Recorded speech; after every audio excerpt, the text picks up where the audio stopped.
मोशी कचरा डेपोतील दुर्घटनाग्रस्त इमारतीबाबत एक धक्कादायक आणि गंभीर बाब समोर आलेली आहे। जी 3 मजली इमारत कोसळून एका कामगाराचा मृत्यू झाला आणि 8 कामगार ढिगाऱ्याखाली अडकलेत। त्या वेस्ट टू एनर्जी प्रकल्पातील इमारतीच्या केवळ तळमजल्यालाच पूर्णत्वाचा दाखला देण्यात आलाय।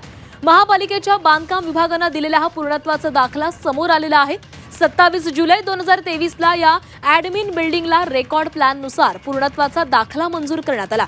मात्र या दाखल्यामध्ये फक्त तळमजल्याचाच उल्लेख आहे। मग पहिल्या आणि दुसऱ्या मजल्याला पूर्णत्वाचा दाखला देण्यात आला नाही का असा प्रश्न बांधकाम विभागाकडे विचारला असता पहिला आणि दुसरा मजला उभारण्यासाठी परवानगी मागण्यात आल्याचा कोणताही पुरावा आमच्याकडे उपलब्ध नसल्याचं शहर अभियंता मनोज सेठिया यांनी सांगितलेले। त्यामुळे वरच्या 2 मजल्यांना पूर्णत्वाचा दाखला देण्याचा प्रश्नच उद्भवत नाही हे यातून स्पष्ट झाले।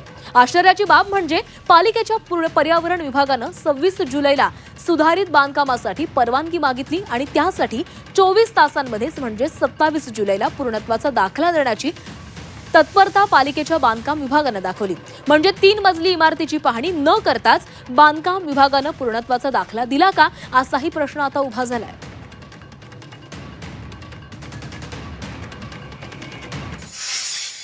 आता ही सगळं चौकशी मी सांगितलं ना, मी चौकशी करणार त्याच्यामध्ये येईल। आता संदर्भात काय पाहिजे आता फक्त रेस्क्यू ऑपरेशनबद्दल काय सांगितलं सर? हे गंभीर आहे ना सर, पहिला आणि दुसरा मजला चौकशी करणार मी सांगितलं ना, चौकशी करणार मी म्हटलंय ना मी। दरम्यान या इमारतीबाबत झी 24 तासनं काही सवाल उपस्थित केलेत, पाहूयात। इमारतीचे वरचे 2 मजले कसे उभे राहिले? कुणाच्या परवानगीने हे 2 मजले उभारले गेले? पूर्णत्वाचा दाखला नसताना कॅन्टीन कॉन्फरन्स रूम सुरू कशी होती?